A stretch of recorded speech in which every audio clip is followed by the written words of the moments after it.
चलिए हम लोग आगे बढ़ रहे हैं और देख रहे हैं रिफ्रैक्शन थ्रू प्रिज्म। प्रिज्म क्या होता है सबने देखा हुआ है भैया। प्रिज्म बेसिकली क्या होता है, ऐसी एक ट्रायंगुलर ग्लास स्लैब होती है, ऐसी एक ट्रायंगुलर फेस होती है भैया से, ऐसी एक ट्रायंगुलर फेस है, इसके ऊपर फिर एक ऐसी रेक्टेंगुलर फेस है, फिर से एक रेक्टेंगुलर फेस है, फिर से रेक्टेंगुलर फेस है, और इसके ऊपर कौन सी फेस रखी हुई है, फिर से ट्रायंगल। ये ट्रायंगल है, इसके ऊपर क्या रखा तुमने, क्या रखा तुमने, क्या रखा तुमने, और ऊपर से फिर से क्या रख दिया, एक ट्रायंगल। बोलिए, एक ऐसी ट्रायंगुलर फेस थी, उसके ऊपर रेक्टेंगल रेक्टेंगल रेक्टेंगल, फिर से ट्रायंगल। और ये अंदर से भी पूरा ऐसा नहीं कि केवल बाउंड्री बाउंड्री पर है, अंदर भी पूरा ग्लास ही भरा पड़ा है। प्रिज्म जो होता है बड़ा हैवी सा मटेरियल होता है वो, समझ रहे मेरी बात को। तो ऐसी एक ट्रायंगुलर फेस, फिर रेक्टेंगल रेक्टेंगल रेक्टेंगल, फिर ऊपर एक और ट्रायंगल, मतलब कुल मिलाकर 2 ट्रायंगुलर फेसेस और 3 रेक्टेंगुलर फेसेस से सराउंडेड जो ऑब्जेक्ट होता है उसे हम क्या कहते होते हैं, प्रिज्म। इसे हम क्या कहते हैं भैया, ठीक है, क्या कहते हैं इसे हम, ये प्रिज्म है। और अभी हमें प्रिज्म से रिफ्रैक्शन के बारे में पढ़ना है। We are going to talk about refraction through prism. Prism से रिफ्रैक्शन के बारे में पढ़ेंगे, प्रिज्म से अपवर्तन के बारे में बात करने वाले हैं, ठीक है। अभी तक जो भी रिफ्रैक्शन देख रहे हो वो तुम प्लेन सरफेसेस से रिफ्रैक्शन देख रहे हो। किससे रिफ्रैक्शन देख रहे हो, प्लेन सरफेस। अभी आगे चल के हम लोग कर्व सरफेसेस से रिफ्रैक्शन देखेंगे। जैसे पहले आपने प्लेन मिरर पढ़ा था, फिर आपने कर्व या स्फेरिकल मिरर पढ़ा था, कॉन्केव मिरर, कॉन्वेक्स मिरर पढ़ा था ना भैया। वैसे यहाँ पर ये एक ट्रायंगुलर फेस, इसके ऊपर एक रेक्टेंगल रेक्टेंगल रेक्टेंगल, फिर से एक triangle. So this whole body becomes a prism. ये क्या कहलाएगी, एक प्रिज्म कहलाएगी, ठीक है। ये रहा ऐसा एक प्रिज्म।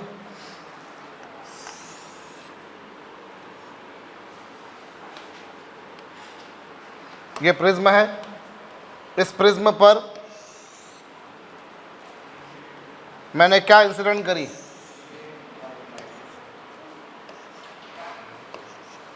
लाइट रे इंसिडेंट करी। अगर मीडियम चेंज नहीं होता तो लाइट रे कैसे निकल जाती, सीधी की सीधी निकल जाती।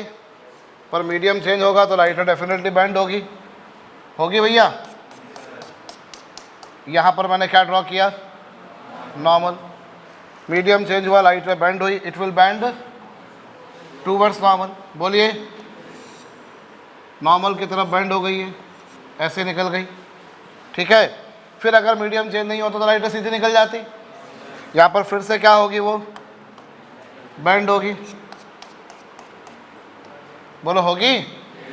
और फिर यहाँ पर लाइट रे वापस से क्या होगा, जब डेंसर से रेयर में आएगी तो it will bend away from normal. कहाँ निकल जाएगी वो, नॉर्मल से दूर निकल जाएगी। बोलिए, ये जो लाइट रे इस पर इंसिडेंट की गई है, ये जो लाइट रे इस पर इंसिडेंट की गई है, दिस रे we call as incident ray. ये जो लाइट रे इससे बाहर निकल गई है, this we call as emergent ray. और प्रिज्म के अंदर से जो ये रे निकली है, चलो ये इसमें, ये आपके पास में क्या है, ये ABC, ठीक है, प्रिज्म के। और ये इसको अपन ने नाम दे दिया, चलिए D, और इसको क्या नाम दे दिया अपन ने, E नाम दे दिया। तो ये जो DE रे है, कौन सी रे, DE, ये कौन सी रे कहलाती है, रिफ्रैक्टेड रे।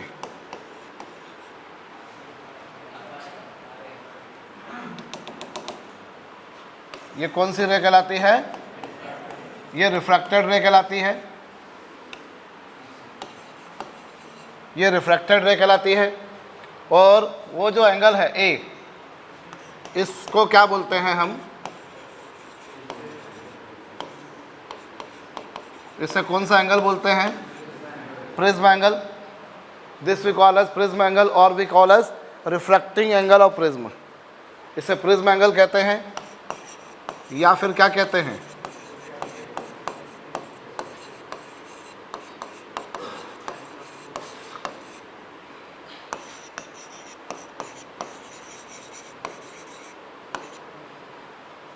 इसे प्रिज्म का रिफ्रैक्टिंग एंगल कहते हैं।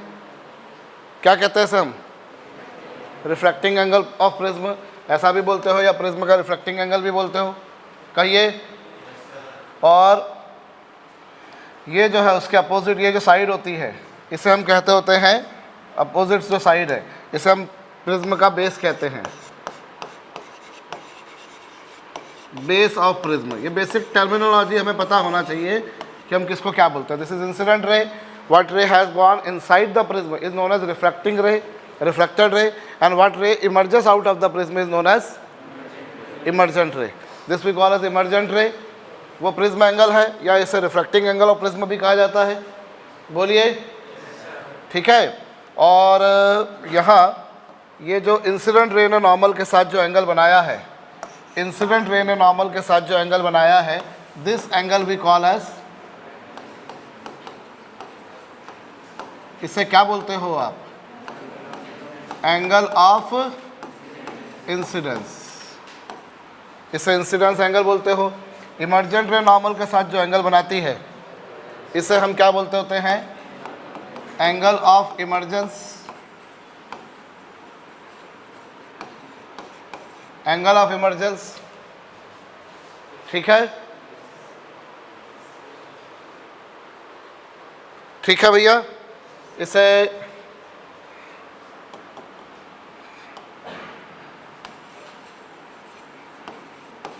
एंगल ऑफ इमर्जेंस कहते हैं। प्रिज्म के अंदर ये जो रिफ्रैक्टेड रे थी, इसने नॉर्मल के साथ जो एंगल बनाया, इसे मैंने R1 नाम दे दिया, इसे मैंने R2 नाम दे दिया। तो ये जो R1 और R2 हैं, R1 एंड R2, इन्हें हम क्या बोलते होते हैं? Angle of refraction.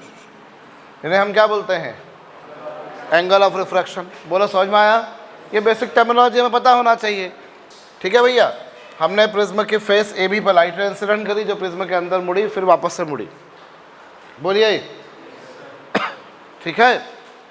तो ये एंगल ऑफ इंसिडेंस था, ये इंसिडेंट रे थी। ये एंगल ऑफ रिफ्रैक्शन है, ये एंगल ऑफ इमर्जेंस है, ये इमर्जेंट रे है। प्रिज्म के अंदर से जो रे गई वो प्रिज्म, वो रिफ्रैक्टेड रे कहलाती है। और उसके अपोजिट जो एंगल होता है वो प्रिज्म एंगल कहलाता है। उसके अपोजिट जो साइड होती है वो बेस ऑफ प्रिज्म कहलाती है, ठीक है।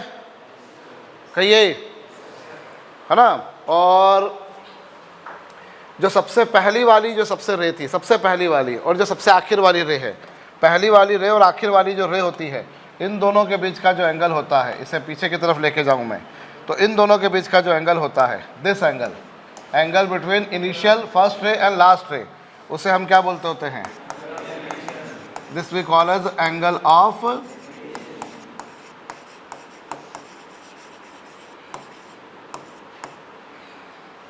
डेविएशन कहलाएगा। इसे क्या कहेंगे हम? करिए। इंसिडेंट रे नॉर्मल के साथ जो एंगल बना रही है वो एंगल ऑफ इंसिडेंस है। इमर्जेंट रे नॉर्मल के साथ जो एंगल बना रही है वो एंगल ऑफ इमर्जेंस है। और उसके भीतर जो एंगल बने वो कौन से कहलाएंगे? Angle of refraction. समझ गए? अब हम यहाँ कुछ रिलेशंस निकालने वाले हैं।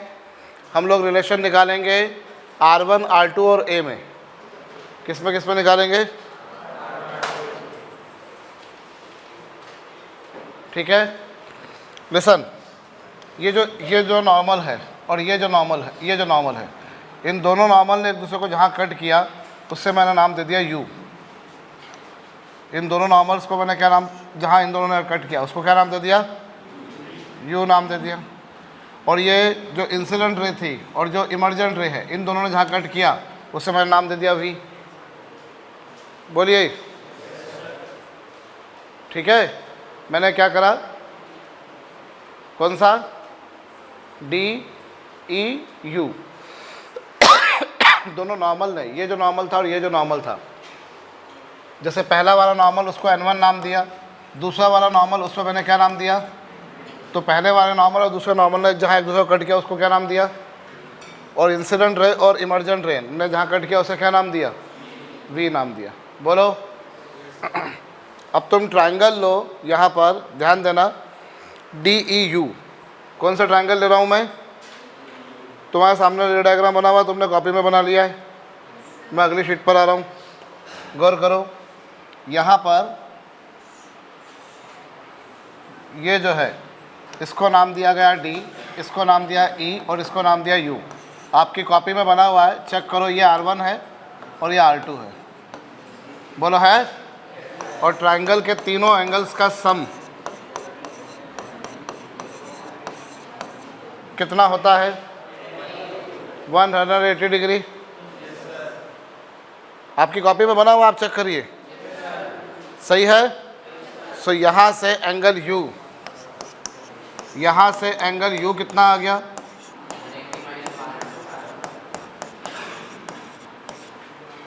180 माइनस R1 प्लस R2।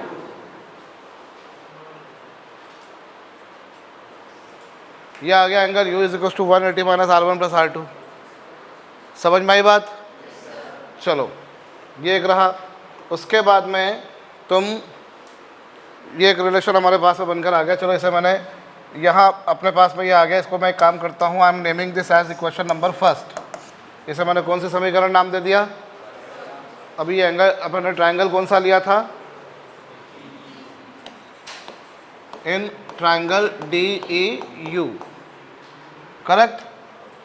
अब तुम एक काम करो, क्वाड्रिलैटरल लो, क्वाड्रिलैटरल लो ABUC। आप देखो, क्वाड्रिलैटरल ले रहे हो ABUC, नहीं ADEUC, सॉरी ADUE। ADUE, इस क्वाड्रिलैटरल को अगर तुम लेते हो, यदि तुम इस क्वाड्रिलैटरल को लेते हो तो तुम क्या पा रहे हो? एक है तुम्हारे पास एंगल A, सबसे ऊपर देखो ये कितना एंगल है, और इसमें ये वाला जो एंगल बन रहा है ये कितना बन रहा है? तुम कौन सा क्वाड्रिलैटरल ले रहे हो? ADUE। सामने देखो भैया, दिमाग को लगा के रखो, ठीक है। किसी ने बोल दिया, मैंने उसके साथ साथ बोल दिया तो मेरे दिमाग में नहीं जाने वाला, मैं बहुत बार बोल चुका हूँ। वो तुम्हारे पास एंगल A है। फिर यहाँ पर अगर तुम देखो इस क्वाड्रिलैटरल में, तो क्वाड्रिलैटरल में ये एंगल कितने डिग्री का बन रहा है? और फिर ये एंगल U है, एंगल A प्लस एंगल 90। फिर देखो U, और यहाँ फिर से कितना है ये? 90। क्वाड्रिलैटरल के चारों, क्वाड्रिलैटरल के चारों एंगल्स का सम 360 डिग्री होता है। 90 प्लस 90 तुमने बचपन में सुना था, 180 होता था।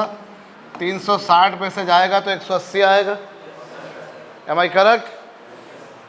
अभी तुम्हारे पास में एंगल U की वैल्यू अगर तुम देखो तो एंगल U की वैल्यू कितनी आ रही है? 180 माइनस कितना? R1 plus R2 is equal to कितना? 180 डिग्री। M I correct? तो ये 180 से 180 क्या हो गया?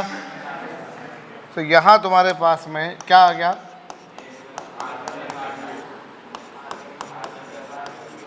आ गया। ये एक इम्पोर्टेंट आइडेंटिटी है, ये इसकी जरूरत आपको बार बार पढ़ने वाली है। R1 प्लस R2 बराबर क्या आ गया? Angle A। एंगल A जिसे तुम प्रिज्म एंगल बोलते हो, प्रिज्म का रिफ्रैक्टिंग एंगल बोलते हो। बोलो, this you call as prism angle और यू कैसे refracting angle of the prism. क्या ये समझ में आया?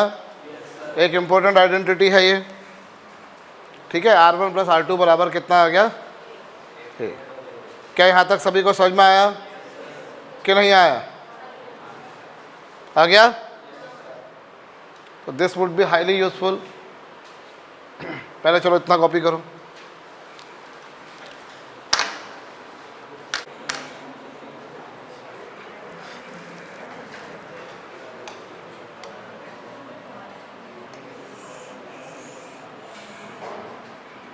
अब तुम ट्रायंगल लो DEV। DEV, लिसन एवरीवन, मैं ट्रायंगल ले रहा हूं DEV। इस ट्रायंगल में अगर मैं बात करता हूँ तो गौर करिए क्या कहानी आ रही है। यहाँ पर ये वाला जो एंगल बन रहा है, कौन सा? ये एंगल कितना है? अगर ये एंगल आई है तो ये एंगल कितना होगा? आई होगा, वर्टिकल अपोजिट एंगल्स। तो अगर ये एंगल आई है भाई, इसको ही आगे तुमने एक्सटेंड किया, इसको आगे एक्सटेंड किया, तो अगर इन दोनों के बीच में आई है तो यहाँ भी आई होगा, होगा कि नहीं होगा? तो अब अगर ये आई हो गया, अब अगर ये आई हो गया, वैसे ही अगर ये एंगल ई है तो यहाँ पर ये वाला एंगल भी कितना होगा? क्यों ई होगा? क्योंकि इसी को आगे एक्सटेंड किया, इसी को आगे एक्सटेंड किया, तो अगर ये एंगल ई है तो यहाँ भी ई होगा से। तो अब अगर तुम देखो तो ये वाला एंगल कितना बन जाएगा? I माइनस R1, क्योंकि ये पूरा एंगल आई है। मयंक ध्यान दो, ये आई है तो ये भी आई होगा। आई में से ही R1 बचा, चला गया, तो बाकी कितना बचा? ये ई है तो ये भी ई होगा, उसमें से अगर ये चला गया तो ये बाकी कितना बचा? और ये वाला एंगल कितना दिख रहा है तुमको? डेल है। ये डेरिवेशंस मैं इसलिए कराता हूँ ताकि तुम्हारे को समझ पड़े, और अगर तुमने प्रैक्टिस नहीं करी इनकी बाद में जाकर तो दिक्कत में आओगे। कई लोग ये जो समझते हो ना कि अगर जेई नीट में अपने को भैया ये जो है अपने से कोई डिराइव तो करवाएंगे नहीं, तो इनसे लॉजिक डेवलप होते हैं। समझ में आ रही है बात या नहीं आ रही है भैया? इनसे लॉजिक डेवलप होते हैं, और लॉजिक आपको डेवलप ऐसे ही करना पड़ेंगे। तो यहाँ तुम्हारे पास में ये एंगल कितना है, ये वाला एंगल कितना है, और ये वाला एंगल कितना है? और एक थ्योरम पढ़ाई गई थी मेरे को बचपन में कि ट्रायंगल के दो इंटरनल एंगल्स का सम तीसरे एक्सटर्नल एंगल के बराबर होता है। करेक्ट? तो यहाँ पर पहला internal angle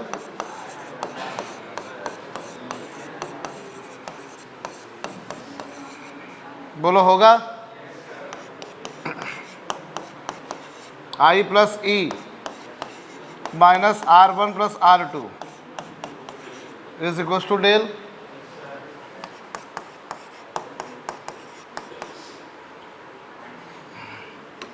R1 plus R2 के बोलो, देखो पिछली शीट पर डिराइव करी तुमने, ए है या नहीं है? हाँ जी। तो इस बेसिस पर तुम्हारे पास में I plus E is equals to कितना आ गया? Del plus A. कहो I plus E is equals to कितना आ गया? डेल प्लस ए। डेल क्या है यहाँ पर, और ए क्या है? Prism angle. ठीक है, कर लीजिए। चलिए, हुआ भैया? क्या बोला है प्लीज? क्वेश्चन नंबर 5 में क्या बोला तुमसे? इक्विलैटरल प्रिज्म है।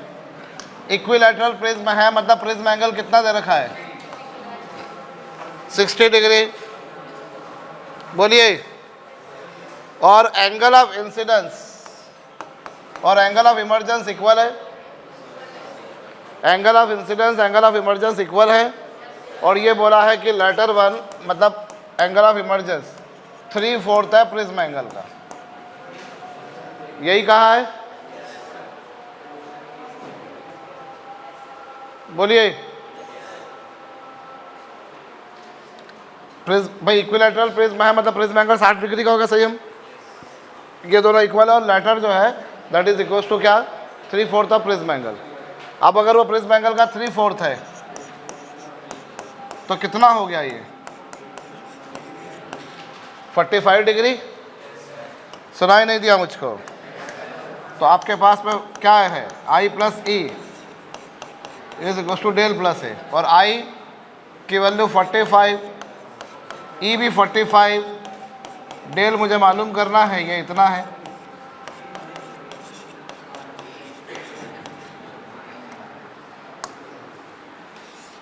कहिए, समझ में आया कि नहीं आया? ठीक।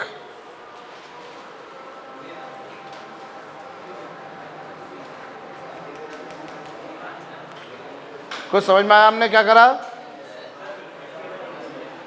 पार्डन।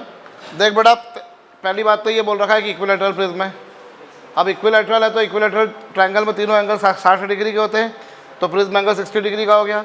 और angle of incidence and angle of emergence are equal and latter is 3/4 of prism angle. Latter कौन है दोनों में से? Angle of emergence. ये प्रिज्म एंगल का 3/4 है, तो ये हो गया। अब जो वैल्यू ई की होगी, नेचुरल बात है, वही वैल्यू आई की होगी।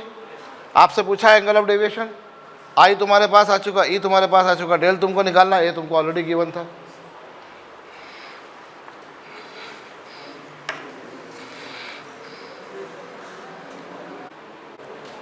One face of a prism of refracting one face of a prism of refractive index this and angle is covered with a liquid of refractive index 3√2/4। देखो ये तुम्हारे पास में क्या है, एक प्रिज्म है। You have this prism. इस प्रिज्म का प्रिज्म एंगल कितना डिग्री दे रखा है तुम्हारे को? 75 डिग्री। इसको इसके बाजू में एक फेस इसकी जो है वो किससे कवर कर रखी है मैंने? एक it's one face is covered with a liquid. यहाँ एक लिक्विड, आपने इसकी एक फेस को किससे कवर कर रखा है? लिक्विड से। ये एक लिक्विड से कवर कर रखा है। इस लिक्विड का आरआई कितना है? 3√2/4 या 3√3/4 है? सही लिखा है ये? चलो ठीक। ये आपके पास में है एक लाइट रे को, इसका रिफ्रैक्टिव इंडेक्स कितना दे रखा है आपको? एक लाइट रे को मैंने इस पर इंसिडेंट किया, मीडियम चेंज नहीं होता तो सीधी की सीधी निकल जाती, परंतु नहीं साहब, भगवान को कुछ और ही मंजूर था। यहाँ पर लाइट रे ऐसी भेजी गई, अरे भेजी गई। अब यहाँ इससे इसमें जाने की बजाय लाइट रे क्या हो गई? वापस से लौट गई। यही बोला है ना भैया? पढ़ लो आराम से उठा क्वेश्चन को, और एक बार नहीं 4 बार पढ़ लो। यहाँ पर जाकर TIR हुआ है। आपसे क्या पूछा है? What should be the angle of incidence on the clear face. Clear face मतलब ये,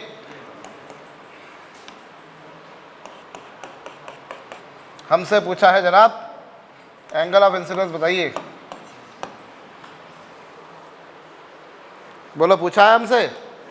करो ज़रा, दिमाग लगाओ। सबसे पहले तुम्हारे को साइन 75 डिग्री की ज़रूरत पड़ेगी। उसकी ज़रूरत पड़ेगी कि नहीं पड़ेगी? देख लेते हैं। मेरे ख्याल से तो शायद वो भी नहीं पड़े तुम्हारे को।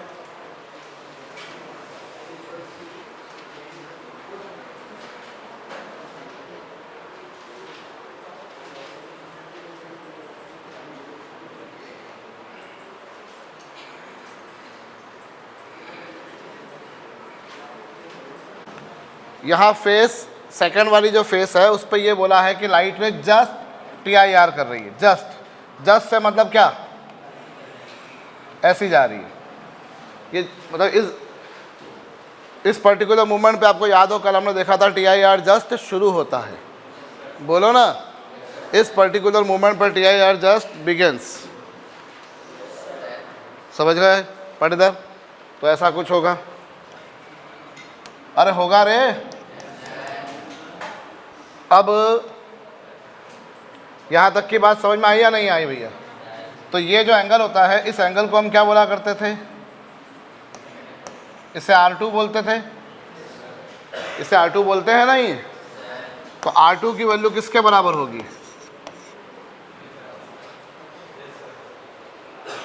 R2 की वैल्यू थीटा C के बराबर होगी।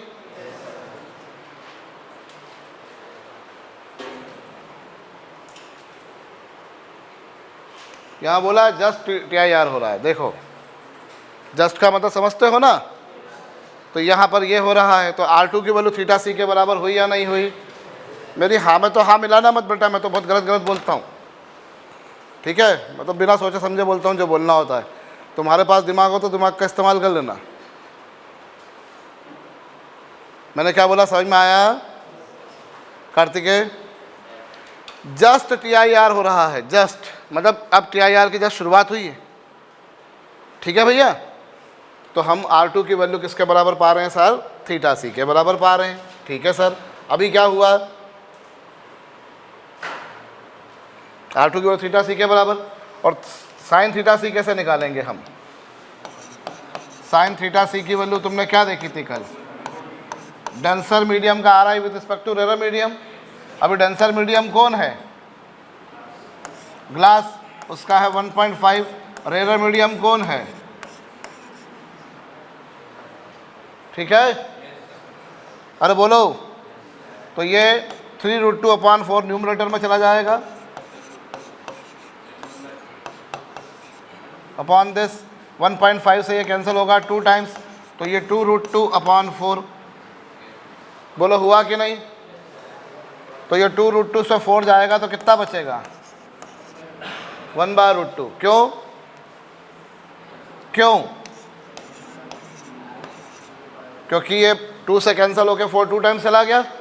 √2/2 और √2/2 को क्या लिख सकते हो तुम? बोलो। तो यहाँ से तुम्हारे पास साइन थीटा सी की वैल्यू 1/√2, तो थीटा सी की वैल्यू कितनी आ गई? साइन की वैल्यू 1/√2 कब होती जानते हो? 45 डिग्री पर। तो R2 की वैल्यू कितनी हो गई? ये थीटा सी की वैल्यू कितनी हो गई? और अगर थीटा सी की वैल्यू ये, तो इससे R2 की वैल्यू भी कितनी हो गई? बोलो हुई कि नहीं हुई? नहीं आया समझ में मेरे को? समझ में आया? पत्ते रुपए समझ में आया बेटा? यादव, पूछने में शर्म मत करना भैया, ठीक है? पूछ लेना, मैं बता दूंगा। एक बार नहीं, मैं 5 बार बता दूंगा, लेकिन यहाँ अटेंशन पे करना। भाई आपने इस वाली क्लियर फेस पर लाइट इंसिडेंट करी और जो लिक्विड से भरी हुई फेस थी वहाँ पर TIR हो रहा है, जस्ट TIR हो रहा है, तो रे diagram will be like this. बोलो, रे डायग्राम कुछ ऐसा रहेगा, ठीक है? अब अगर ऐसा हो रहा है, जस्ट TIR हो रहा है, मतलब पक्की बात है यहाँ ये वाला एंगल 90 डिग्री का बना, और अगर ये 90 है तो ये जो एंगल ऑफ इंसिडेंस यहाँ पर था वो क्रिटिकल एंगल के बराबर होगा। तो क्रिटिकल एंगल क्या होगा? 1/μ के बराबर। और म्यू क्या होता है? डेंसर मीडियम का with respect to rare medium. ये पूरा उठ के ऊपर चला गया। 3 से 1.5, 3 से कितनी बार चला जाएगा? 2 बार, ठीक है? √2/2 ये 1/√2 हो गया। इससे थीटा सी की वैल्यू आ गई। आ गई? बोलो। अब क्या कर सकते हो? अब तुम्हें मालूम है, अभी तुमने एक आइडेंटिटी पढ़ी, R1 + R2 बराबर कितना? R1 की वैल्यू सर मालूम नहीं है, R2 की वैल्यू सर आपने निकाल ली, और A की वैल्यू सर दे रखी है। एक R1 की वैल्यू कितनी आ गई? आ गई? अब तुम्हें एंगल ऑफ इंसिडेंस पूछा है, तो फेस ए, ये वाली जो फेस थी इस पर क्या लगाओ? इस पर लगाओ स्नेल्स लॉ। तो स्नेल्स लॉ लगाऊंगा तो क्या होगा? μ1 sin I is equal to μ2 sin R। बोलो, sin R1, और ये 1.5 और sin R1 sin 30 कितना आया? ये 1.5 × 1/2 कितना आ गया? 0.75। साइन I की वैल्यू है, तो I की वैल्यू कितनी होगी? Sine inverse 0.75। हमें नहीं मालूम साइन थीटा की वैल्यू 0.75 या फिर 3/4 कब होती है, तो हम ऐसा कैसा लिख देंगे? कहो। समझ में आया नहीं आया भैया? करिए।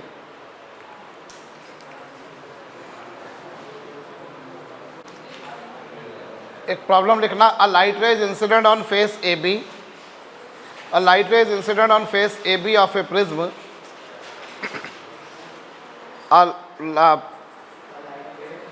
a light rays incident on face AB of prism sorry, a light rays incident on face AB of prism at angle 60 degree, at angle 60 degree. Face AC of prism is silvered. Face AC of prism is silvered.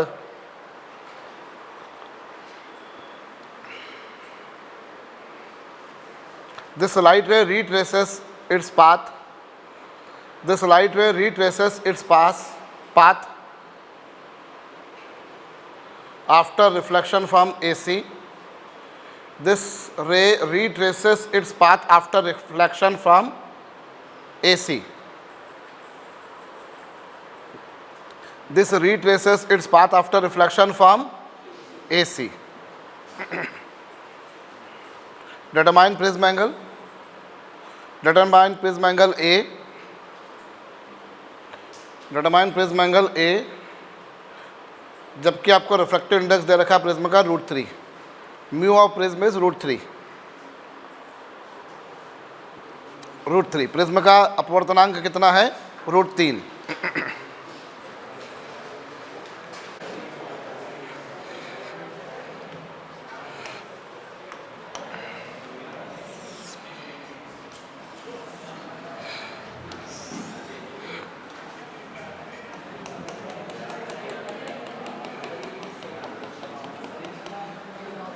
इसकी इस face पर मैंने polish कर दी।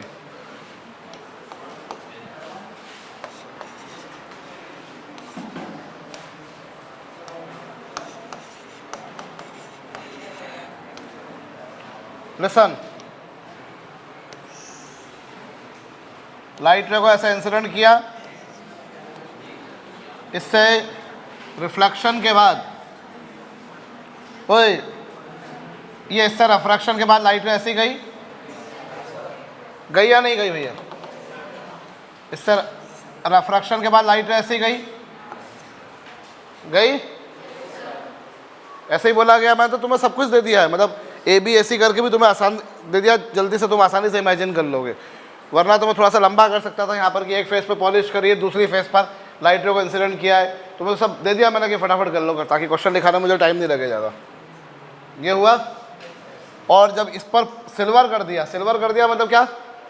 Polish कर दी, मतलब it is working like a mirror. अब mirror से reflection के बाद लाइट रे अपने पाथ को रीट्रेस मार रही है, लाइट रे अपने पाथ को क्या कर रही है? ऐसा कब पॉसिबल है? इस पर लाइट रे कैसे इंसिडेंट हुई हो? 90 डिग्री के एंगल पर। आपको मालूम है लाइट रे रीट्रेस कब मारती है? जब वो नॉर्मली इंसिडेंट हुई हो, और नॉर्मली इंसिडेंट हुई हो तो यहाँ एंगल ऑफ इंसिडेंस कितना होगा? एंगल ऑफ इंसिडेंस कितना? जब कोई लाइट रे नॉर्मली इंसिडेंट होती है तो एंगल ऑफ इंसिडेंस कितना होता है? तो R2 की वैल्यू 0, बोलो ना, R2 की वैल्यू कितनी?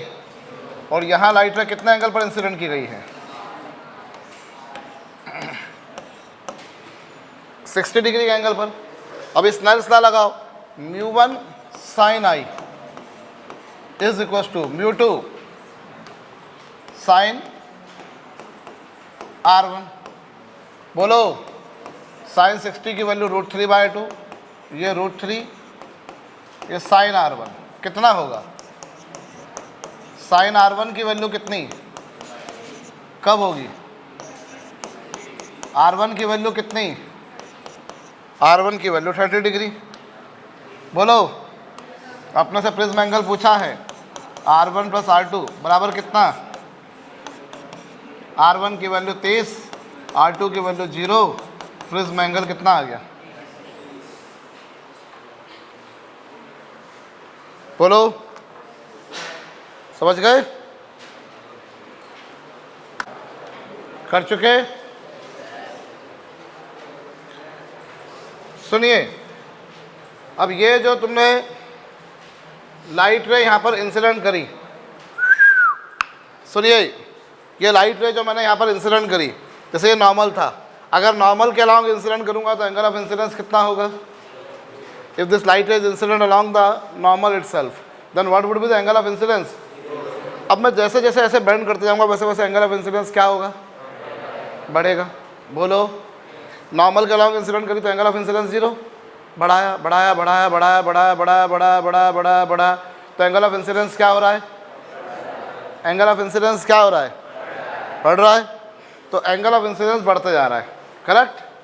भाई आपने नॉर्मल के अलॉन्ग इंसिडेंट किया तो एंगल ऑफ इंसिडेंस 0, फिर थोड़ा बढ़ा, फिर थोड़ा बढ़ा, फिर थोड़ा बढ़ा, फिर थोड़ा बढ़ा। तो if I plot a graph between angle of incidence and angle of deviation, यदि मैं क्या करूं, मैं ग्राफ प्लॉट कर रहा हूं, गौर करिएगा भैया, जिस समय मैं समझा रहा होता हूं उस समय सिर्फ और सिर्फ समझने पर ध्यान लगाना और किसी चीज़ पर नहीं। ये है angle of incidence.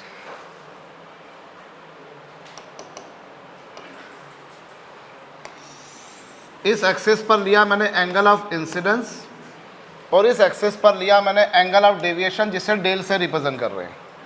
I am going to plot a graph between angle of incidence and angle of deviation. If I incident light ray along the normal itself then angle of incidence would be 0.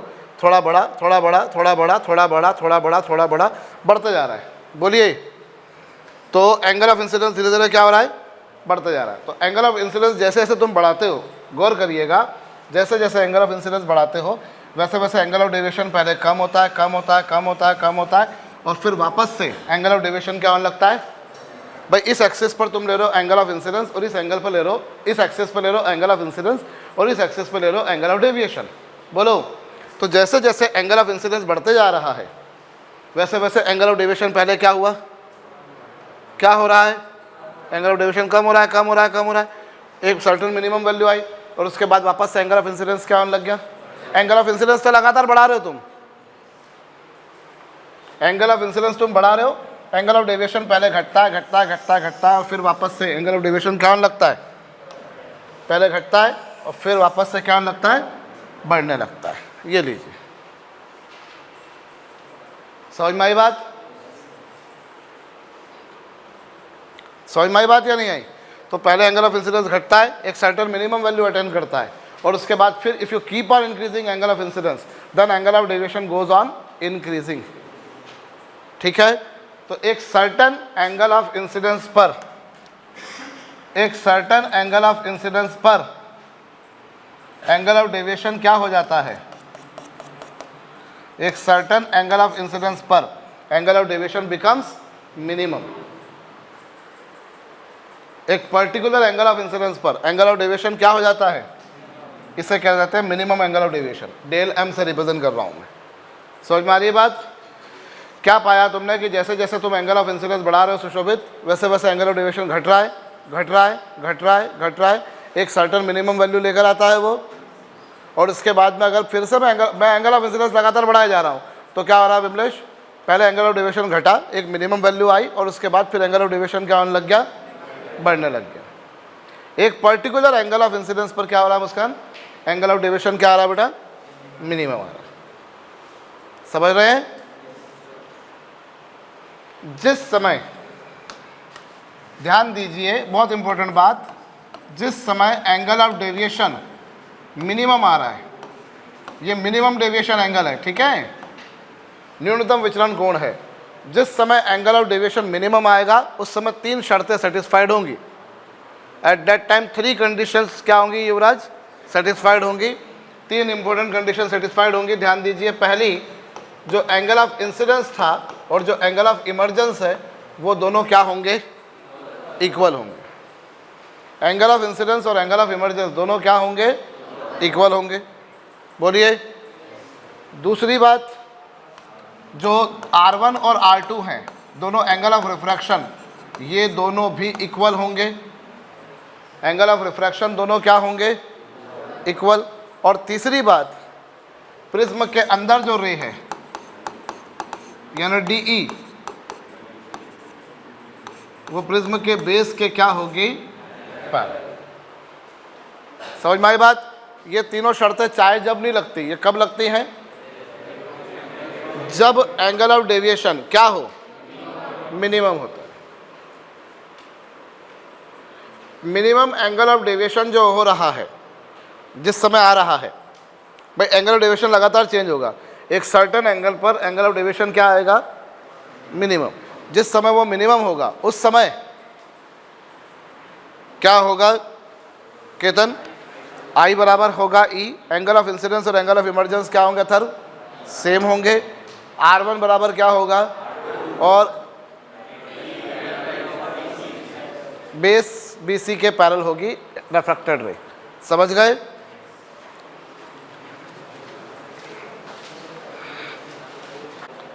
आप देखिए, जो minimum deviation angle आ रहा है, एक बहुत important बात बता रहा हूँ मैं, जो हर किसी के समझ के बस की बात नहीं है. जो मैं कहना चाह रहा हूँ, सुनना जरा ध्यान से मैं क्या कह रहा हूँ.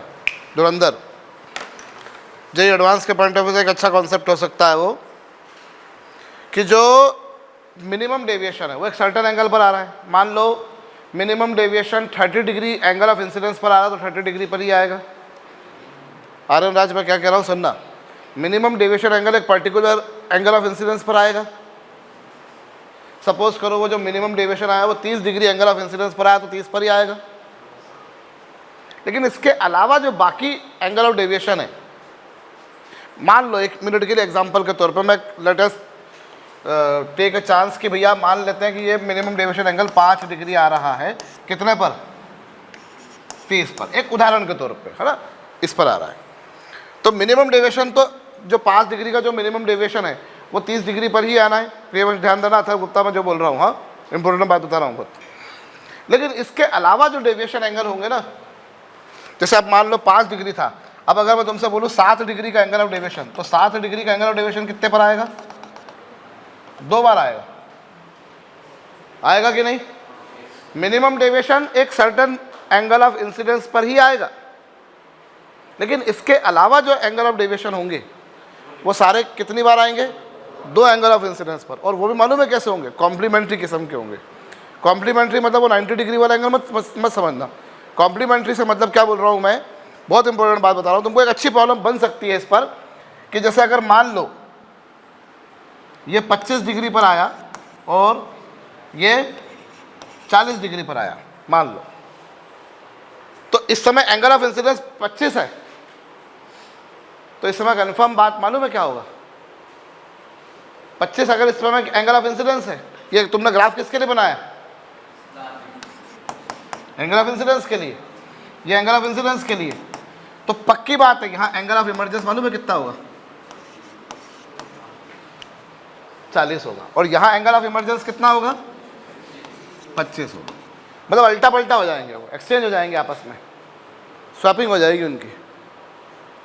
मैं जो कहना चाह रहा हूँ उसको जरा सुनना भाई। मिनिमम डेविएशन तो एक पर्टिकुलर एंगल पर ही आ रहा है, और किसी पर आ रहा है क्या? नहीं आ रहा। लेकिन बाकी जितने भी डेविएशन एंगल है वो कितने एंगल ऑफ इंसिडेंस पर आ रहे हैं? कितने पर आ रहे हैं? 2 पर आ रहे हैं। अब मान लो एक बार 25 डिग्री पर आया और एक बार किस पर आया, तो पक्की बात है अगर एंगल ऑफ इंसिडेंस जब 25 था तब एंगल ऑफ इमर्जेंस कितना रहेगा? सिंपल सी बात है। ऐसा क्यों? तो ऐसा इसलिए क्योंकि अपने को पता है I plus E is equal to क्या?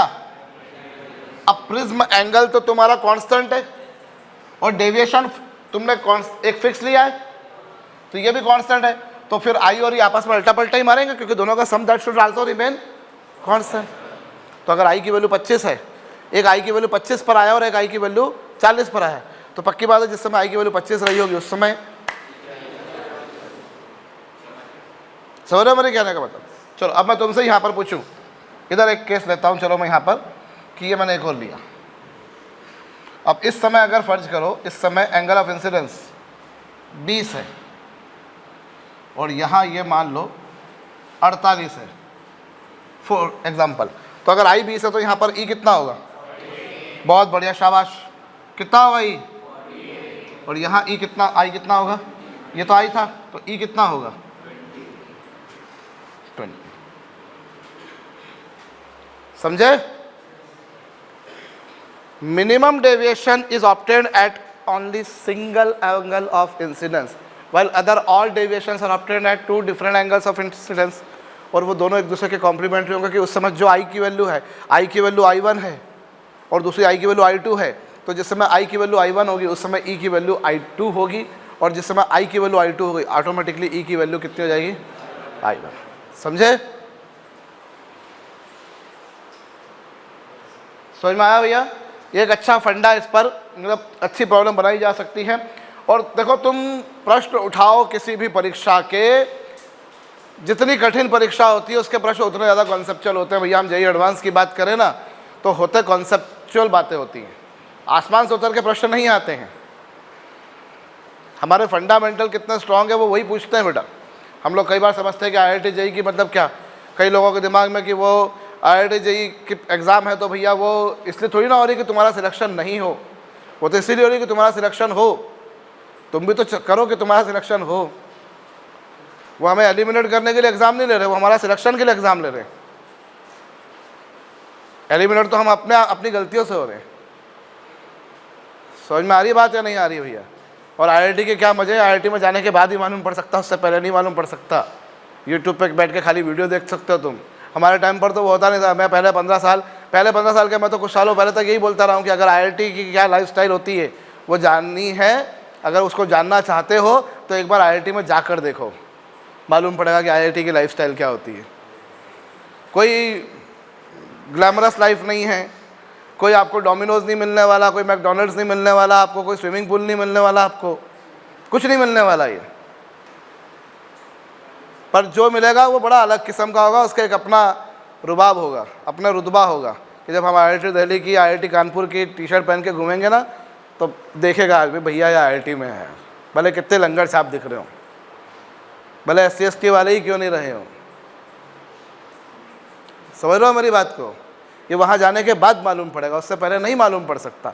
अब तो खैर बथेरे वीडियोज़ आ गए, तुम लोग देखते ही रहते हो, हॉस्टल के वीडियोज़ भी खूब मिल जाते हैं कि ऐसा IIT का रूम है, ऐसा है वैसा है, एग्ज़ाम के टाइम पर क्या सीन बन रहा है, लाइब्रेरी कैसी है, बहुत सारी चीज़ें मिल जाती है। उस टाइम पर तो नहीं मिलता था, अब से 4-5 साल पहले तक नहीं मिलता था। मैं जब 2016, 17, 18 की बात करूं तो नहीं मिलता था कुछ भी। मतलब अब तो ये व्लॉग की एक वो परंपरा शुरू हो गई है, तब कहाँ था कुछ भी। तो वहाँ जाने के बाद मालूम पड़ता है भैया कि क्या है। जो ब्रांड वैल्यू है ना, वो ब्रांड वैल्यू बहुत बड़ी है, छोटी मोटी नहीं है वो। Not only in India, outside of India as well, across the globe, wherever you go, whomsoever understands engineer, they know what is the reputation, what is the value of IITs. समझे भैया? चलो, तो ये डायग्राम समझ में आया? तो ये इसको बनाना है तो दूसरा डायग्राम वापस से बनाकर करना वहाँ पर। Sorry, done.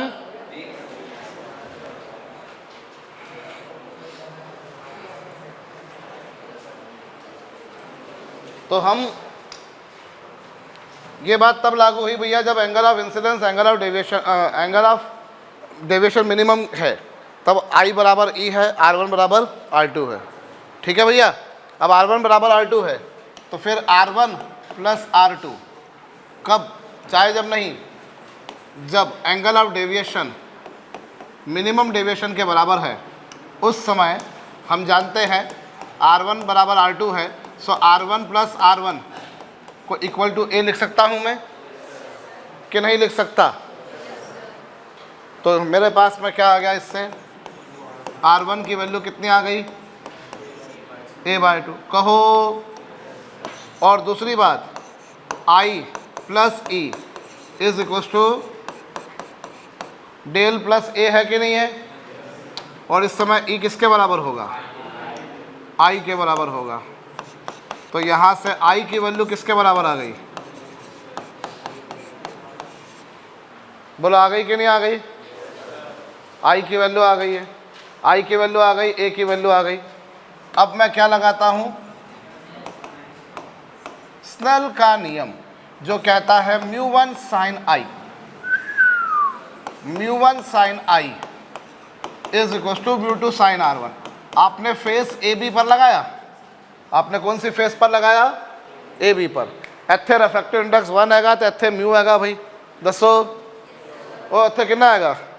I हैगा, 1 हैगा तो ਇੱਥੇ क्या है? म्यू है। वहाँ I है और यहाँ R1 है। ठीक है? अभी यहाँ पर I, अब इससे म्यू की वैल्यू कितनी आ गई? साइन I अपॉन क्या? ये I है, I को क्या लिख सकता हूं मैं?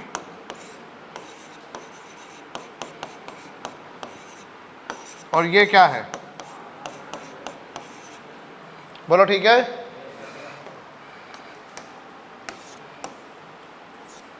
I की जगह क्या लिख सकता हूं? Del M plus A/2। हाँ जी। और ये क्या है? R1 क्या है? A/2। कहो, समझ गए? तो ये प्रिज्म के रिफ्रैक्टिव इंडेक्स का फार्मूला आ गया। ये चाहे जब नहीं लगेगा, ये प्रिसाइजली कब लगेगा? जब एंगल ऑफ डेविएशन क्या हो? कॉपी करिए। क्या बोला तुमसे पहले क्वेश्चन में? A ray of light passing through equilateral triangular prism, equilateral triangular prism मतलब प्रिज्म एंगल कितना हो गया। और क्या बोला है, अंडरगोज मिनिमम डेविएशन, मतलब इसमें डेविएशन जो आ रहा है वो मिनिमम डेविएशन के बराबर आ रहा है। और एंगल ऑफ इंसिडेंस कितना है, 3/4 of prism angle. 3/4 of prism angle मतलब कितना है, सुनाई नहीं दिया मुझको, मुझसे पूछा है speed of light in glass. Speed of light तब मालूम पड़ पाएगी जब उसका म्यू मालूम पड़े। आपसे पूछा है क्या, आपको गिवन है इक्विलैटरल प्रिज्म है, पहली बात आपको ये गिवन है, दूसरी बात आपको ये गिवन है कि डेविएशन जो है वो मिनिमम ऑब्टेन होता है, मतलब इतना। और तीसरी बात आपको क्या गिवन है, angle of incidence 3/4 of prism angle है। बोलो ना। तो आपसे क्या पूछा क्या है, स्पीड ऑफ लाइट। अरे पूछी है रे, क्या करूँगा मैं, मेरे पास में म्यू का फार्मूला क्या है, म्यू का फार्मूला क्या है, साइन आई अपॉन साइन R1 है या नहीं है। चलो इसको अपन ने साइन आई कॉपी पेस्ट लिख दिया और R1 की जगह मैं चाहूँ तो a/2 लिख सकता हूँ। अभी देखा मैंने, देखा कि नहीं, आई कितना और ये कितना, ये कितना है, कितना आया ये, म्यू की वैल्यू कितनी, 2/√2, यानी म्यू कितना, म्यू √2 आ गया। नहीं आ समझ में। अब स्पीड पूछी है तो स्पीड कैसे निकलेगी लाइट की, c/म्यू। तो ये कितना है, √2 से डिवाइड कर दो, बस आंसर आ गया है। कहिए क्या करा मैंने, कुछ समझ में आया। वो तो मैं देखा था कि तुम ध्यान दे रहे हो कि नहीं दे रहे हो, तुम्हें क्या लगा।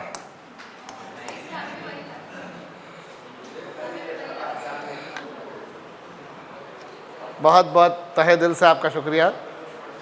कैसे मैं इस जीवन में आपका ये एहसान चुका पाऊंगा, सोच सोच के ही मैं, मतलब है क्या बोल रहा है यार, कंट्रोल मजबूर। सेकंड हो गई, क्या बोला है सेकंड में, ray of light incident at an equilateral prism. क्या दे रखा है तुम्हारे को, प्रिज्म एंगल दे रखा है, कितना, इक्विलैटरल है, इसलिए प्रिज्म का म्यू क्या है, √3। पहली बात ये गिवन है, दूसरी बात तुम्हें ये गिवन है, और तीसरी बात ये गिवन है कि प्रिज्म के अंदर से जो रिफ्रैक्टिंग रे है वो बेस के पैरेलल है। जैसे ही ये उन्होंने बोला वैसे ही मेरे दिमाग में एक बात की घंटी बजी कि डेल किसके बराबर है। उन्होंने बोला नहीं डायरेक्टली कि एंगल ऑफ डेविएशन मिनिमम है, और उन्होंने जो बोला उसके आधार पर मैंने निर्णय लिया कि ये मिनिमम है। क्यों, क्योंकि रिफ्रैक्टिंग रे प्रिज्म के बेस के पैरेलल है। बोलो हमसे क्या पूछा है यहाँ पर, एंगल ऑफ इंसिडेंस। बोलो, अरे पूछा है रे, R1 की वैल्यू कितनी होगी,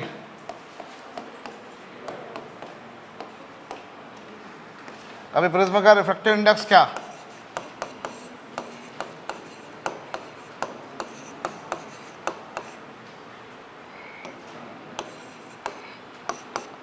म्यू कितना है, एंगल ऑफ इंसिडेंस में R से पूछा है, और R1 की वैल्यू कितनी है, तो साइन आई की वैल्यू कितनी, √3 इंटू साइन 30 का मान 1/2 है भाई। साइन की वैल्यू 1/2 कब होती है, √3/2 कब होती है,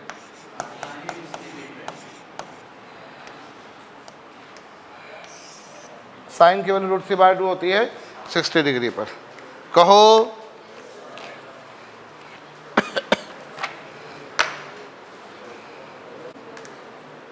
कर लिया बेटा, फोर्थ हो गया। ये कौन सा नंबर की प्रॉब्लम थी, सेकंड थी। अभी मैंने कौन सी बोली, और फोर्थ। क्या बोला है तुमसे, प्रिज्म एंगल कितना है, π/3। π/3, पाई का मतलब होता है 180 डिग्री। भैया जिनको नहीं पता हो बता दूं ये। और एंगल ऑफ डेविएशन कितना दे रखा है तुम्हारे को, मिनिमम डेविएशन दे रखा है, बोला उन्होंने मिनिमम डेविएशन कितना है, π/6, यानी कितना, पाई केवल रख दोगे 30 डिग्री। ये कुछ गिवन है, सुनाई नहीं दिया मुझको, ठीक है। स्पीड ऑफ लाइट पूछी है, ये मिनिमम डेविएशन है, तो इससे म्यू निकालो। अभी अपन ने किया सही, म्यू निकालो, तो म्यू क्या होगा, साइन ए प्लस डेल m/2।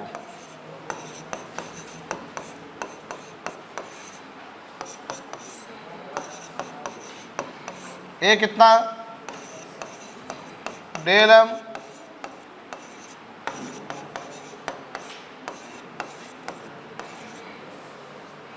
कितना हो गया, ये साइन 45 डिग्री, साइन 45 की वैल्यू कितनी,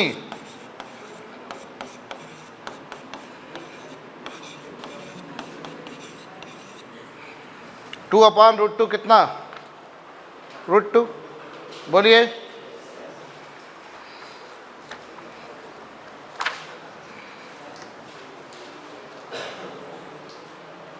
इससे म्यू आ गया तो स्पीड निकल आएगी।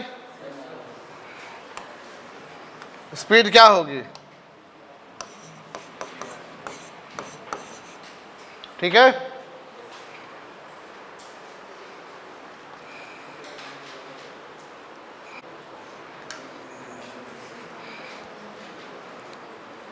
सिक्स प्रॉब्लम,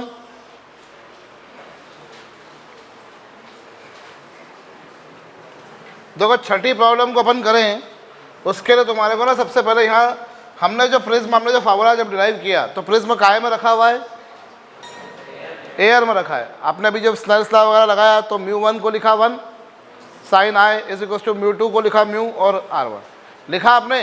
तो यहाँ म्यू किसका रिफ्रैक्टिव इंडेक्स था, प्रिज्म का, और रखा काय में था।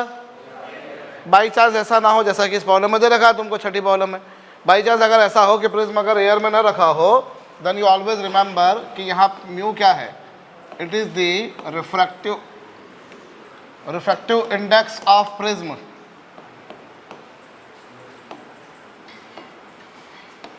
with respect to medium in which prism is kept। समझे आप, यहां म्यू किसका रिफ्रैक्टिव इंडेक्स होगा, म्यू जो होगा वो किसका रिफ्रैक्टिव इंडेक्स है, प्रिज्म का। किसके रिस्पेक्ट में, म्यू यहाँ पर किसका रिफ्रैक्टिव इंडेक्स है, प्रिज्म का। किसके रिस्पेक्ट में, मीडियम के रिस्पेक्ट में। समझ में आ रही है बात। जैसे अगर एयर के रिस्पेक्ट में तो म्यू m की जगह 1 हो जाएगा, तो ऑटोमेटिकली प्रिज्म का रिफ्रैक्टिव इंडेक्स ही आ जाएगा वहाँ पर। सुनाई दिया, समझ में आया। म्यू यहाँ पर किसका आ रही है, किसके रिस्पेक्ट में, समझे। अभी तक अपन म्यू लिखते हुए आ रहे थे सही, हम उसको एयर में रख रहे थे तुम। अब मैंने एयर में नहीं रखा, किसी और लिक्विड में रखा, तो mu indicates R I of prism with respect to the media in which it has been kept. Understood. अभी दिमाग लगाइए और करिए।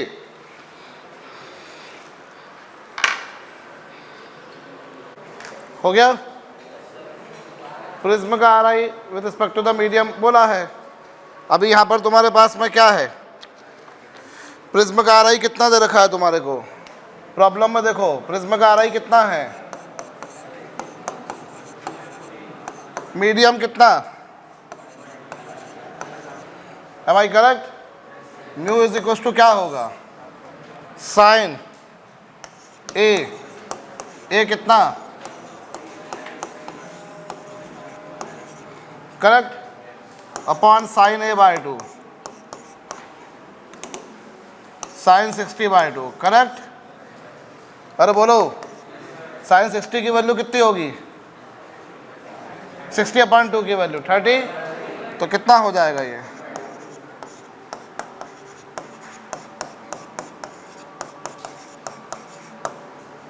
आया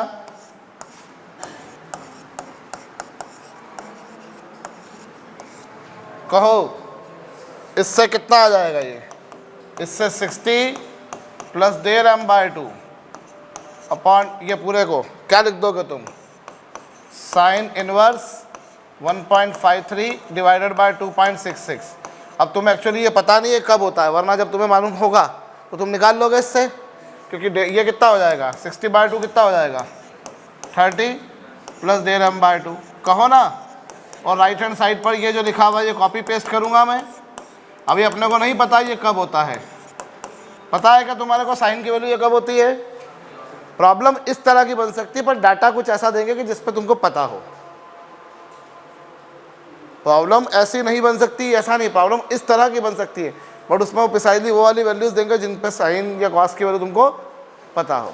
ठीक है, बाद में 30 को तुम वहाँ ले जाओगे तो ये डेल m बाई 2 की वैल्यू क्या हो जाएगी, ये जो लिखा है वही,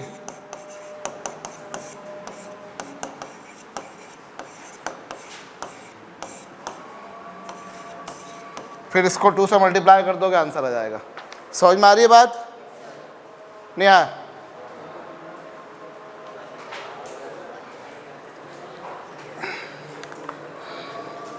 we are here to understand कि म्यू जो है वो यहाँ पर प्रिज्म का रिफ्रैक्टिव इंडेक्स होता है उस मीडियम के रिस्पेक्ट में जिस मीडियम में प्रिज्म को रखा गया है।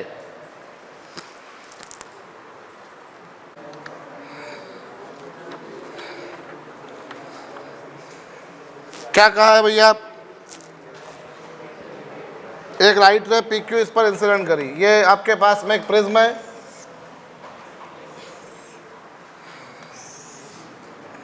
क्या है तुम्हारे पास में एक प्रिज्म, क्या नाम दिया गया प्रिज्म को, ABC, और इस पर एक लाइट रे इंसिडेंट करी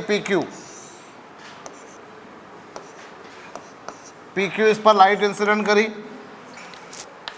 ठीक है, कुछ ऐसे गई और फिर बाद इससे बाहर निकल गई।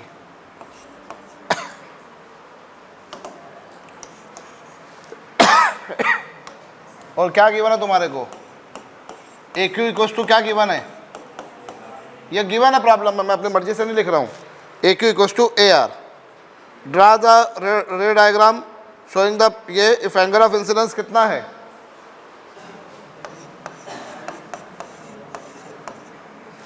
एंगल ऑफ इंसिडेंस 60 डिग्री है, और सॉरी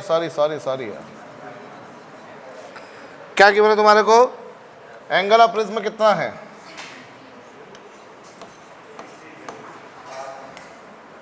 और यहाँ एंगल ऑफ इंसिडेंस कितना है, म्यू दे रखा है √3,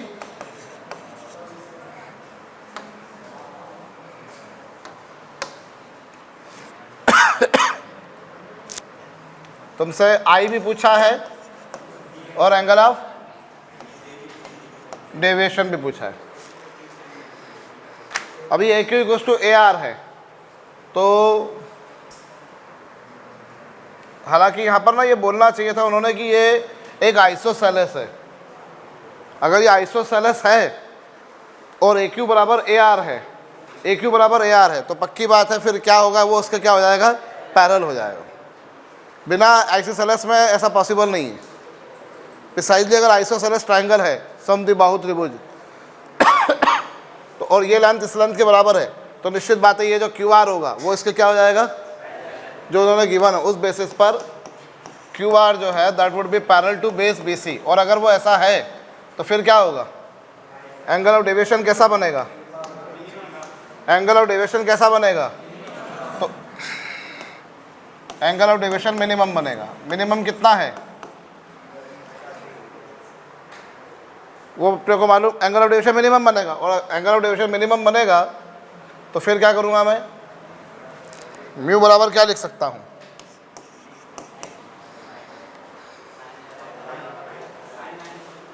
साइन I अपॉन क्या, साइन R1। R1 को क्या लिख सकता हूँ मैं, म्यू कितना है, I मान्य मालूम करना है भाई, ये कितना, तो इससे साइन I की वैल्यू कितनी आ गई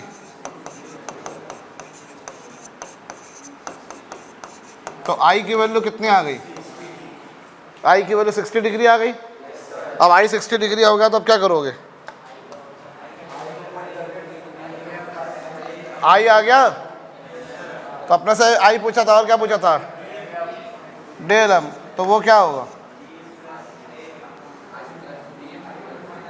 आई plus E is equal to क्या? आई है 60, ई भी 60, डेल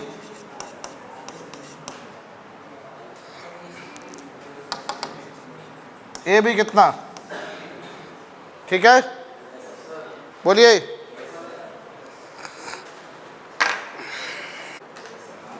बोलिए, सुनिए भैया। अब अगर ना तुम्हारे पास फॉर अ थिन प्रिज्म, अगर तुम्हारे पास में एक ऐसा प्रिज्म हो जो कि पतला हो, थिन प्रिज्म से मतलब क्या होता है? ये देखिए,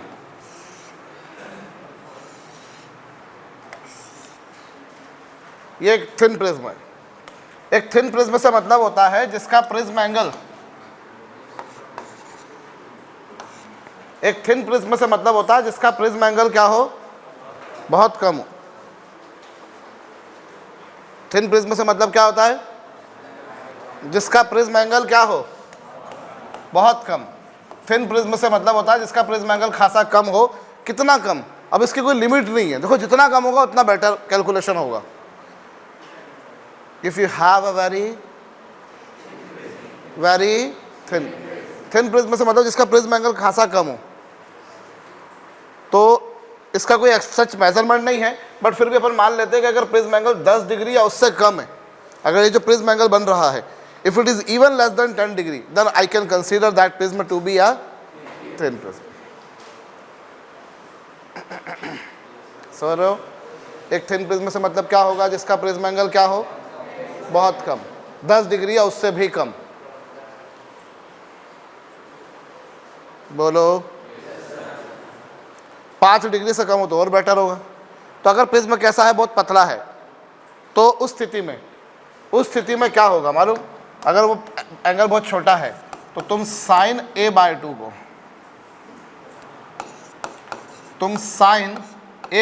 को, क्या लिख सकते हो अप्रोक्सीमेटली? a/2। अरे सर, आपने बताया जब थीटा बहुत छोटा होता है तो साइन थीटा को मैं क्या लिखता हूं या नहीं? साइन थीटा को मैं थीटा लिखता हूं, ऐसा होगा। और साथ ही में sign a plus del m/2 को क्या लिखूंगा मैं? सॉरी यार, a plus del m/2। Can I? Sir, जब थीटा बहुत छोटा होता है तो साइन थीटा को क्या लिखते हो? साइन थीटा को, टेन थीटा को थीटा लिख सकते हो। तो इसको ऐसा लिखूंगा और इसको ऐसा लिखूंगा। तो उस बेसिस पर म्यू बराबर क्या होगा? a plus del m whole upon 2, और ये क्या होगा? a/2। बोलो। यहाँ 2 से 2 को अगर मैं कैंसिल कर दूं तो गुस्सा तो नहीं हो जाओगे? तो म्यू बराबर क्या होगा? बोलो, होगा? तो वो तो मैं देख रहा था कि तुम ध्यान दे रहे हो कि नहीं। कहाँ है? मेरे लिखने की तरफ। ठीक है अभी। अरे बोलिए, आपने कुछ कहा ऋषभ जी? नहीं, मेरा ध्यान आप पर रहता है पूरा। I keep my self very much focused. इसीलिए तो गलत कर दिया था मैंने, वहाँ पर तुम पर ध्यान चला गया था मेरा। क्या करें, है ध्यान चला जाता है, कहीं कहीं भटक जाता है कई बार। तो फिर क्या है, वो सावधानी हटी और तो ये आ जाता है भैया। ठीक है, चलो एनीवेज, तो इधर ध्यान दो। तो थिन प्रिज्म के लिए क्या, अगर वो पतला प्रिज्म है तो, अगर वो थिन प्रिज्म है, अगर प्रिज्म एंगल क्या है? खासा कम। इसका कोई मेजरमेंट नहीं। कई लोग 30 डिग्री के एंगल को भी स्मॉल मान लेते हैं, पर ऐसा नहीं होगा। कुछ कुछ प्रॉब्लम्स को मैंने देखा है, लोगों ने जब सॉल्व करा तो 30 डिग्री दे कंसिडर कि वो थिन प्रिज्म है, ऐसा नहीं है। तो अगर 10 डिग्री है या 5 डिग्री से कम है तो even more better calculation we will have. तो अगर थिन प्रिज्म है, ए की वैल्यू खासी कम है, तो साइन थीटा को मैं थीटा लिख सकता हूँ, साइन थीटा को मैं थीटा लिख सकता हूँ। लिखा 2 से 2 क्या हो गया, कैंसल। बोलो, ए से मल्टीप्लाई कर दिया तो ये आया, आया भैया। यहाँ 2 से 2 कैंसिल हो गया, फिर ए को इधर लेकर आ गया तो ये आ गया। ठीक है, जब मैंने यहाँ 2 से 2 कैंसिल किया तो कुछ लोगों की खोपड़ी में एक बात दूसरी होगी कि यार सर एक बात बताओ, आपकी ये बात तो समझ में आई मेरे को कि आपने 2 से 2 कैंसिल कर दिया। मेरे को एक बात समझ में नहीं आई कि सर यहाँ 2 से 2 कैंसिल क्यों नहीं कर देते आप। ऐसा आता है अभी, जैसे तुम्हारे दिमाग में बात था कि साइन पाए आता है ऐसा दिमाग में। नहीं आया तो एक अलग बात है, आपको पता होगी क्यों नहीं है तो अच्छी बात है, क्योंकि एक्चुअली वो अपॉन, अगर इस पूरे के अपॉन में 2 होता तो कैंसिल हो जाता। एक्चुअली ये पूरा इस साइन के अंदर है, ये पूरा साइन के अंदर है। नहीं आया समझ में, ये पूरा उसके अंदर, इसलिए कैंसिल नहीं हो पाया। लेकिन अगर sine of A plus del M whole upon 2 होता, sine of A whole upon 2 होता, तो फिर 2 से 2 क्या कर सकता था मैं। एनीवेज, तो ये जो फार्मूला हमारे समक्ष आया, ये फार्मूला कब आया, थिन प्रिज्म। और थिन प्रिज्म में क्या होता है, एंगल ऑफ डेविएशन और एंगल ऑफ मिनिमम डेविएशन में कोई खास कंसिडरेबल डिफरेंस नहीं होता, इसलिए इसको हम डेल बराबर भी लिख देते होते हैं। समझ गए, करिए, कर लिया भैया।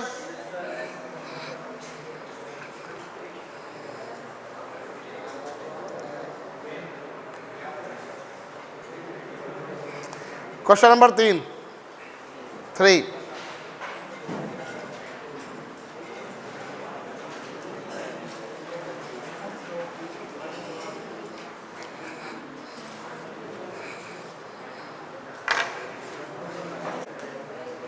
क्या बोला है भैया, प्रिज्म एंगल कितने डिग्री का दे रखा है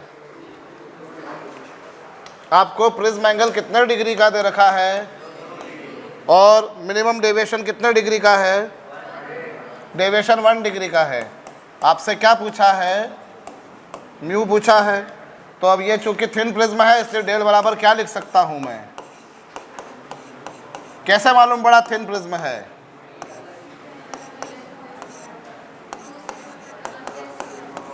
है ना भैया।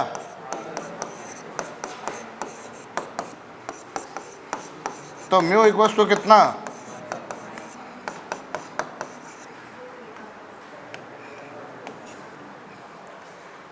ठीक।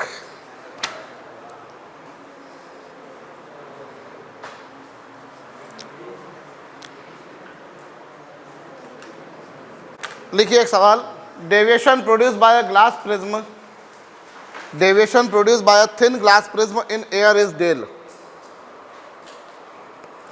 Deviation produced by a thin glass prism in air is del. Deviation produced by a thin glass prism in air is del. What is the deviation produced by this prism? What is the deviation produced by this prism? Deviation produced by a thin glass prism in air is del. What is the deviation produced by this prism in water?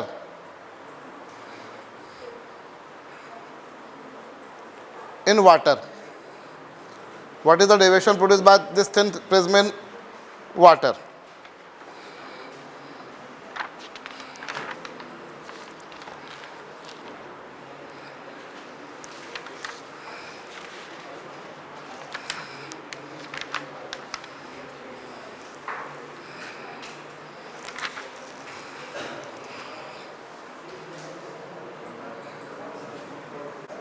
कर लिया,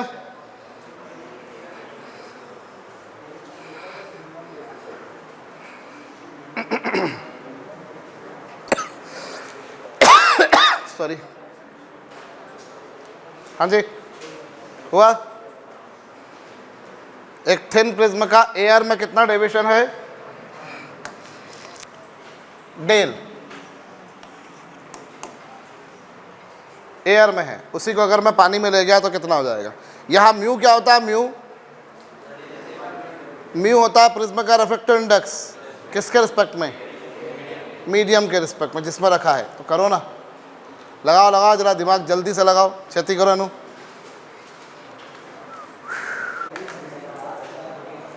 del मेरे से देखो क्या answer आ रहा है?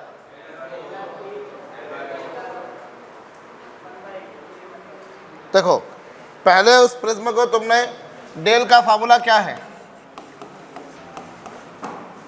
Mu minus 1/2 है। अभी सुनना, यहां तुम्हारे पास डेल बराबर कितना?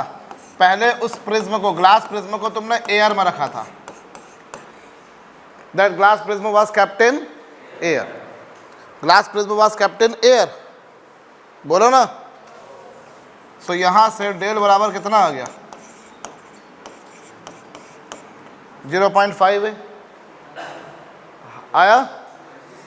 इसे मैं काम करता हूँ, इक्वेशन नंबर 1 नाम देता हूँ, और बाद में इस प्रिज्म को मैं कहाँ पे ले गया? वाटर में। तो वाटर में जो डेविएशन प्रोड्यूस हो रहा है वो मैंने मान लिया डेल डैश। वाटर में जो डेविएशन प्रोड्यूस हो रहा है उसको मैंने क्या मान लिया? यहाँ म्यू होता है प्रिज्म का रिफ्रैक्टिव इंडेक्स उस मीडियम के रिस्पेक्ट में जिसमें आपने उसको रखा है।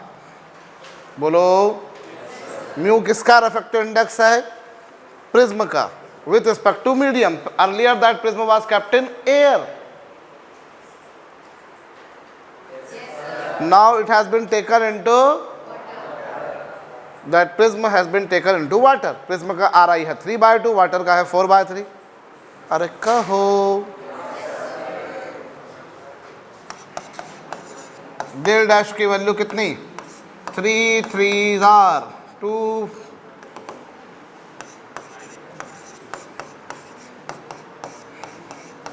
करेक्ट।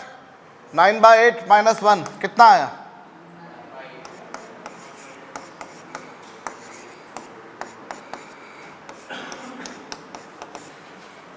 कुछ समझ में आया मैंने क्या करा? यहां म्यू किसका RI है? प्रिज्म का। किसके रिस्पेक्ट में? मीडियम के रिस्पेक्ट में।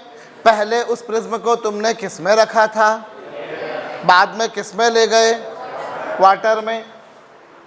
पहले मैंने ग्लास को एयर में रखा था, प्रिज्म एंगल A है। पानी में भी डुबो दोगे इस प्रिज्म को, पानी के अंदर घुसा दूंगा तो क्या प्रिज्म एंगल में कोई चेंज आएगा? प्रिज्म एंगल तो प्रिज्म, वो तो प्रिज्म तो वैसा का वैसा ही है ना। कोई प्रिज्म दुबला या पतला मोटा तो हो नहीं जाएगा, नहीं होगा ना। तो that will remain same. But now that glass prism has been taken into water. ये ऊपर चला गया, 9/8 - 1 1/8 हो गया। अभी तुम इक्वेशन फर्स्ट और इक्वेशन सेकंड इन दोनों का क्या लोगे? सुनाई नहीं दिया मुझे। इन दोनों का रेशो ले लो। रेशो क्यों लोगे बेटा? अभी तुम ध्यान दे लेना 11th क्लास वाले, ऐसे प्रॉब्लम बथेरी आने वाली है आगे चल के कि इस पर इतना तो उस पर कितना। ऐसी जब प्रॉब्लम्स आए तो सबसे सिंपल तरीका क्या है भैया? सुमित बंसल ध्यान दे लेना, क्या? आप उन दोनों का रेशो लेके करो। इससे क्या होगा? प्रॉब्लम आपकी जल्दी सॉल्व होगी, ठीक है। तो यहां डेल बराबर कितना था बेटा? और यहां डेल बराबर कितना है? 1/8 है। अभी इन दोनों का आप रेशो ले लो। रेशो लेने से फायदा क्या होगा? रेशो लेने से A से A क्या हो जाएगा? कैंसल हो जाएगा। कहो तो ये del upon del dash is equal to कितना? तो डेल डैश इधर चला गया, ये अपॉन में आ गया, तो कितना आ गया? डेल/4। बोलो,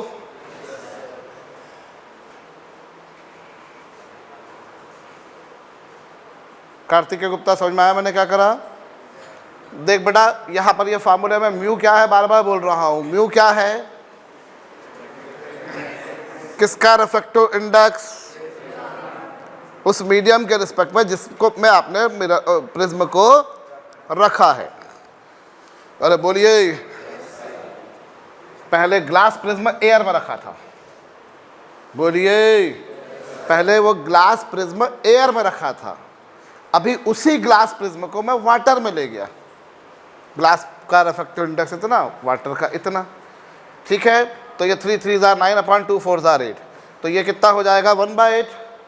दोनों का रेशो ले लेंगे हम। अभी ऐसी बहुत सारी प्रॉब्लम्स तुम करा करोगे प्रियवंश, ऐसी नीट में प्रॉब्लम्स आती हैं, और डेफिनेटली ऐसी एक नहीं, दो नहीं, 3 4 5 प्रॉब्लम्स आएंगी कि इतनी वैल्यू पे ऐसा है तो इतनी वैल्यू पे कैसा होगा। The best method to solve such type of problem is by taking ratio. Ratio लेने से क्या होता है, जो कॉमन चीज़ें होती है वो क्या हो जाती है आपस में। अभी ए से क्या हो गया, कैंसिल हो गया। मैं हमेशा रूट लेवल से चलता हूँ, और जब भी मैं पढ़ाता हूँ तो मैं उस हिसाब से पढ़ाता हूँ कि सबसे नया व्यक्ति कौन क्लास में आके बैठा है उसको समझ में आ जाए, तो सबको आ जाएगा। एक लिमिट तक मैं लेकिन नीचे जा सकता हूँ, हर बार इतना नीचे नहीं जा पाऊंगा। एक बार अंडरस्टैंडिंग बनना चाहिए, वो बन गई देन प्रॉब्लम विल, हम बहुत फास्ट प्रॉब्लम सॉल्व कर सकते हैं। फिर समझ रहे हैं मेरी बात को। तो यहाँ दोनों का रेशो लिया, ए से ए कैंसर, ये ऊपर चला गया, सॉल्व करा, डेल डैश की वैल्यू कितनी आ गई, डेल बाय 4, ठीक है, कर चुके हैं। सॉरी,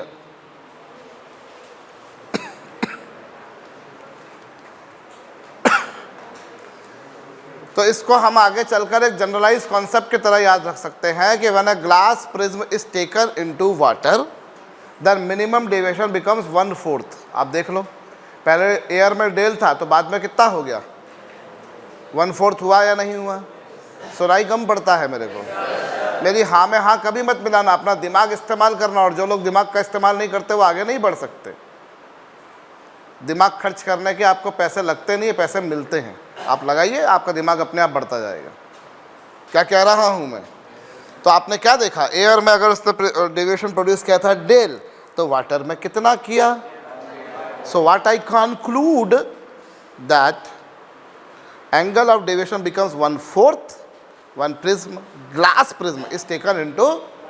इसमें इतना जरूर मुझे याद रखना है, स्मरण रखना है कि प्रिज्म का रिफ्रैक्टिव इंडेक्स 1.5 था और वाटर का 4/3, तभी जाकर कैलकुलेशन में ये चीज़ आ पाई। फर्ज करो कल को प्रॉब्लम में तुम्हें वाटर का 1.3 दे दिया और ग्लास का 1.6 दे दिया, तब क्या ऐसा कुछ हो पाएगा। ये तो कब हुआ, जब ग्लास को 3/2 लिखा और वाटर को 4/3। नहीं आ समझ में, सुनाई कम पड़ता है मेरे को, ठीक है। Therefore deviation becomes 1/4, therefore deviation becomes 1/4 when glass prism is taken into water. Therefore deviation becomes 1/4 when glass prism is taken into water.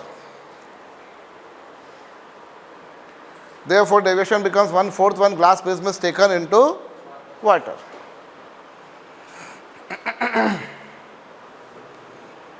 Deviation becomes 1/4 when glass prism is taken into water, ठीक है।